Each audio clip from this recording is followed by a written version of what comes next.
Hello everyone and welcome back to my channel. In today's video we are going to be reviewing a 2020 film titled Trump vs. the Illuminati. Yep, you heard me correctly. I had the same reaction when I saw the title myself. What the hell? Oh my god! Yep, if I have to get through this, you'll have to come along for the ride. It's kinda the law if you're a viewer of mine. Sorry, I don't make the rules. Anyways, without further ado, on with the review. Polos is life, Polos is life, Polos is life, Polos is life, Polos is life, sleep all night and then Polos is life. Okay, hear me out guys. I have an excuse for knowing that this film exists in the first place. I sent my friends some of my reviews of particularly silly movies, and I got sent this in response. It was a trade of sorts, or at least that's what I like to tell myself. The movie opens with some pseudo-epic narration about how the Earth was destroyed in the year 2044, and a bunch of space/futuristic stock footage plays in the background. I mean, come on, it's undoubtedly stock footage. We are then introduced to the hero of the story, an immortal cyborg clone of Trump that was made in China. His petri dish-grown body, fused with the latest AI technology, possesses eternal life and large hands. You can't be serious. Come on, this was made in 2020.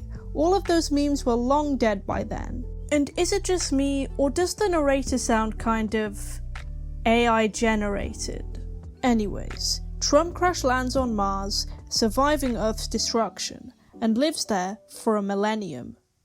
At long last, I, Alistair Crowley, have ascended to the only position worthy of a ceremonial magician of my formidable caliber. What is going on? We aren't even 2 minutes in, and we have all of that rubbish with Trump. And now Alistair Crowley is a Howard the Alien CGI concoction? If you're unaware, Alistair Crowley was an occultist who was alive in the late 19th century and early 20th century. He started his own religion, he was a strange fella. So Alien Crowley has a chat with Anubis. Yes, that Anubis. About a prophecy concerning Trump's clone, and how he will be the spoiler of the Illuminati reign. We're going for a classic reigning evil prophecy to take down this evil etc. storyline. Not very original, but time-honored nonetheless.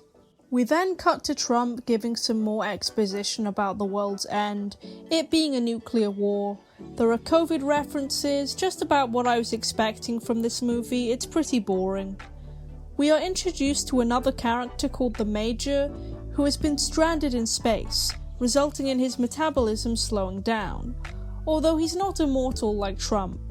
They have a really awkward conversation about one of Trump's more offensive controversies, and I'm going to just skim over this because it's not very funny and it's just them talking about how lonely they are. Major is shown to be losing it, and they make music references which are okay, I guess. What up, money? Ground control to Major Tom. Trump is called upon by an alien named Varuna, the Atlantean Queen. She tells him of the prophecy, and we have the typical, "No, I don't want to do it. I don't care if it's my destiny," exchange between them. I understand that this movie has a pretty low budget, but aren't Atlanteans from, you know, Atlantis?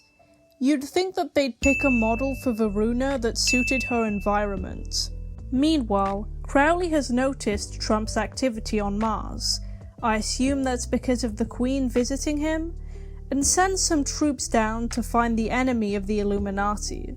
Trump takes them all down, of course, so Crowley goes to give the man a visit himself. They go to apprehend him and...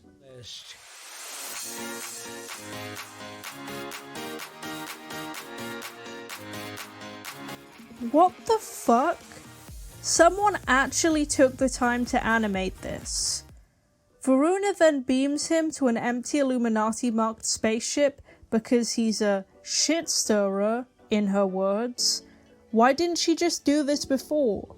I get that he initially refused, but he now suddenly wants to be involved in the war because the ship is fancy.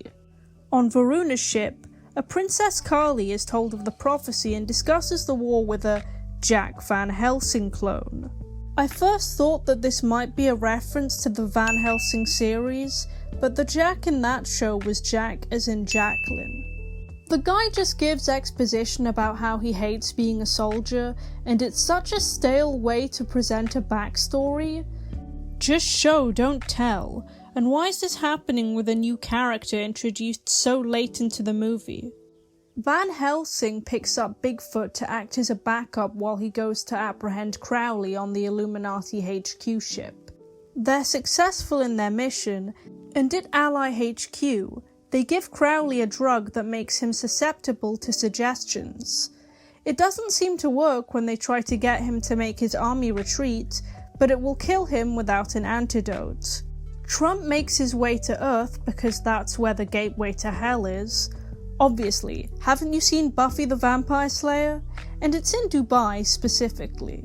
After some more trite existential exposition and space fighting, Trump sneaks in as some kind of guard, and the Allies release the Hammer of God. This weapon is suggested to be some kind of last hurrah. Trump finally makes his way to the bottom of hell, where Lucifer is already waiting. He uses a wheelchair because he got into a fight with the Kennedys, like the political family. Okay, that joke was just ridiculous enough to be a bit humorous. The Allies win, and so Lucifer summons all of his infernal minions, including an anthropomorphized jack-o'-lantern, which I can't help but find kind of cute. This segment does drag on a bit though. Carly gives a monologue about how whatever's left of the human race will keep fighting on, and Lucifer tells Trump that he will keep fighting with humanity for the rest of time. He asks Trump which side he's on, and the credits roll. Maybe this leaves room for a sequel? It's been 3 years, I hope not. I got pretty much exactly what I was expecting from a movie with this title and premise. It's tacky, ridiculous, and cheap. I think it could have been much more entertaining if it was just executed in a better way. Much like the subject of last week's video, a lot of the visuals used here remind me of other movies. I don't know if it's just the setting or the suit or the soliloquies about loneliness, but Trump's time on Mars just makes me think of the movie The Martian. It should be pretty clear as to why that is. It also seems to heavily rely on basic space opera ideas, particularly those found in Star Wars. There's the space princess, the war, and a lot of the shots of characters on different ships communicating with each other remind me of the shots of the rebel fighter pilots and their Imperial counterparts. Maybe I've just seen too many sci-fi movies at this point, but that's just what comes to mind. Other than the tragic quips about Trump, there are a lot of references to Aleister Crowley's more impure interests, let's say. It's really honed in as well, and I get that some people like this kind of humour, but I just found it kind of uncomfortable to watch. As I said at the beginning of this review, they very clearly use stock footage in the movie. This isn't inherently a bad thing, especially if you can make good use of the resources made available with a smaller budget, but alongside the animation, it's just a bit discordant aesthetically. On the topic of animation, however, this animation style is such an ugly choice for a movie. It's the kind of style that would suit a video game, but just makes a film look hideous and sterile. In some parts the animation looks pretty decent, and in others it looks stiff and flimsy.